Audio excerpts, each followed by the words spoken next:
இன்றைய தினம் பரிகார ஸ்தலங்கள் நிகழ்ச்சியிலே நட்சத்திரங்களின் ஆலயங்கள், அனுஷ நட்சத்திரத்திற்கான கோவில்கள் என்னும் வரிசையிலே திருவண்ணாமலையை பற்றி நாம் தெரிந்து கொள்ளவிருக்கிறோம். சிறுவாபுரி முதல் தலமாக எடுத்துக்கொண்டேன். அடுத்ததாக திருவண்ணாமலை. திருவண்ணாமலையிலே மகிழ மரம் தலவிருட்சமாக இருக்கிறது. கோவிலுக்குள்ளே சென்றவுடனே முதல் கோபுரம், இரண்டாவது கோபுரம் தாண்டி மூன்றாவது கோபுரத்தின் உள்ளே சென்றவுடன் ஒரு பெரிய விநாயகர் சன்னதி இருக்கும். செந்தூரம் சாத்தப்பட்ட ஒரு விநாயகர்.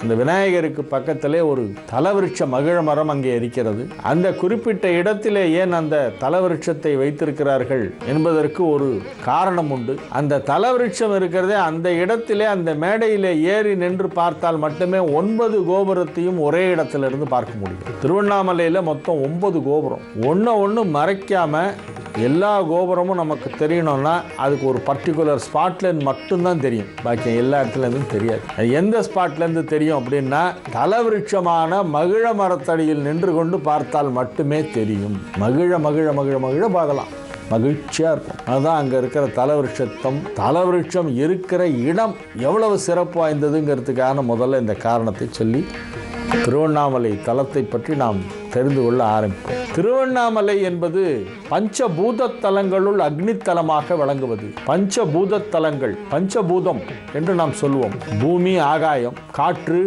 நீர், நெருப்பு, இந்த 5ம் சேர்ந்ததுதான் உலகின் அனைத்து பொருள்களும். இந்த 5க்குள்ள எல்லாமே அடங்கிடும். இது இல்லாமல் உலகத்தில் எதுவுமே இல்லை. அதனால இந்த 5 ரொம்ப முக்கியமானதாக கருதப்படுகிறது. இந்த 5மாகவும் இருப்பவன் சிவபெருமான். சிவபெருமானுக்கு பஞ்சமுகி என்று ஒரு பெயர். 5 முகங்களை கொண்டவன், பஞ்சபூதங்களும் தானாகவே இருப்பவன், பஞ்சபூத ஸ்வரூபமாகவும் அவனே விளங்குகிறான். அதிலே அவன் அக்னி ஸ்வரூபமாக தோன்றிய இடம்தான் திருவண்ணாமலை. நிலம் காஞ்சி, ஆகாயம் சிதம்பரம், நீர் திருவானைக்கார், காற்று காளத்தி ஸ்ரீகாளஹஸ்தி, அக்னி திருவண்ணாமலை. திருவண்ணாமலையிலே இருக்கின்ற அருணாச்சலேஸ்வரர் அனைத்து விதமான செல்வங்களையும் தரக்கூடியவர். பொதுவாக சிவ வழிபாடு எதுக்காக பண்ணுவாங்கன்னா, பாவங்களை போக்குபவன் சிவபெருமான். பல பிறவிகளிலே, அடுத்தடுத்த பிறவிகளிலே பல விதத்திலே பல பாவங்களை எல்லாம் நாம் செய்திருப்போம். அவற்றையெல்லாம் போக்குவதற்காகத்தான் போய் சிவனை வழிபடுறோம். சிவனை வணங்க வழிபட நமது பாவங்கள் எல்லாம் சிறிது சிறிதாக தேய்ந்து கொண்டே வருகிறது. பாவங்களை போக்கி செல்வங்களை அருள்பவன்.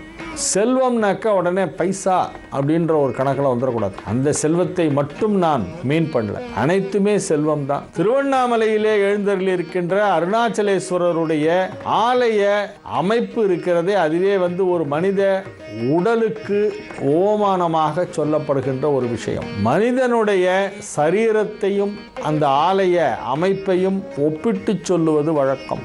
அதற்கு திருமூலரின் ஒரு பாடலையும் உதாரணமாக எடுத்துக்கொள்வது வழக்கம். இந்த தலத்திலே எத்தனையோ சிறப்புகள் இருக்கின்றன. திருவண்ணாமலையை பற்றி பேசணும்னா நம்ம மணிக்கணக்காக பேசிக்கிட்டே இருக்கலாம். போன வருஷமும் அதுக்கு முந்தின வருஷமும் கார்த்திகை தீபம் நடைபெற்ற போது நேரடி ஒளிபரப்பிலே பேசக்கூடிய ஒரு பாக்கியம் எனக்கு கிடைத்தது. அதிலே நிறைய தகவல்கள் இந்த கோவிலை பற்றியெல்லாம் நான் சொல்லி இருக்கிறேன். திருவண்ணாமலையிலே அந்த கிரிவலம் இருக்கிறது, அது எல்லாத்தையும் விட சிறப்பு வாய்ந்தது. ஏன்னா மலையாக சிவபெருமானே எழுந்தருளி இருக்கிறான். மலை வடிவில் இருப்பது சிவலிங்கம். கோவிலுக்குள்ள நமக்கு பூஜை எல்லாம் பண்றதுக்காக ஒரு சிவலிங்க திருமேனியாக அருணாச்சலேஸ்வரர் எழுந்தருளி இருக்கிறார்.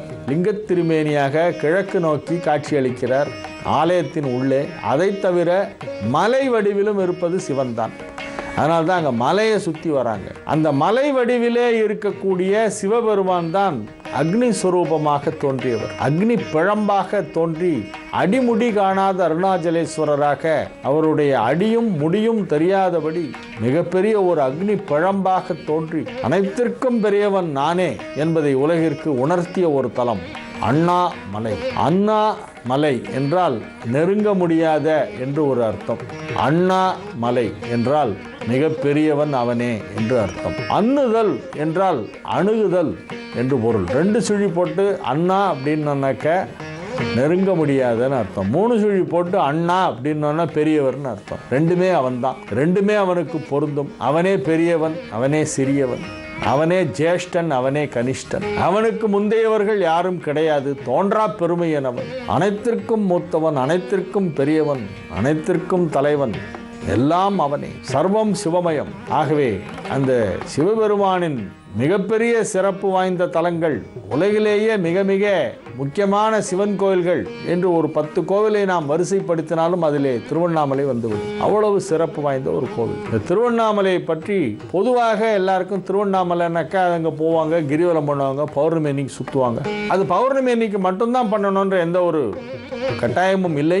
மற்ற நாட்களில் செய்யலாம். முக்கியமான நாட்களில் எல்லாம் கிரிவலம் செய்வது வழக்கம். இப்போ நாளைக்கு தமிழ் வருஷ பிறப்பு, நாளைக்கு அங்கே கிரிவலம் பண்ணால் ரொம்ப நல்லது. தமிழ் வருட பிறப்பு, ஒவ்வொரு மாத பிறப்பு, அமாவாசை, கிருத்திகை, பிரதோஷம், பௌர்ணமி, செவ்வாய்க்கிழமை, சனிக்கிழமை, வெள்ளிக்கிழமை, இது போன்ற நாட்களில் எல்லாம் கிரிவலம் செய்வது வழக்கம். நாளைய தினம் நந்தன வருடம் என்னும் புத்தாண்டு பிறக்கிறது. தமிழ் புத்தாண்டு நாளை ஆரம்பமாகிறது.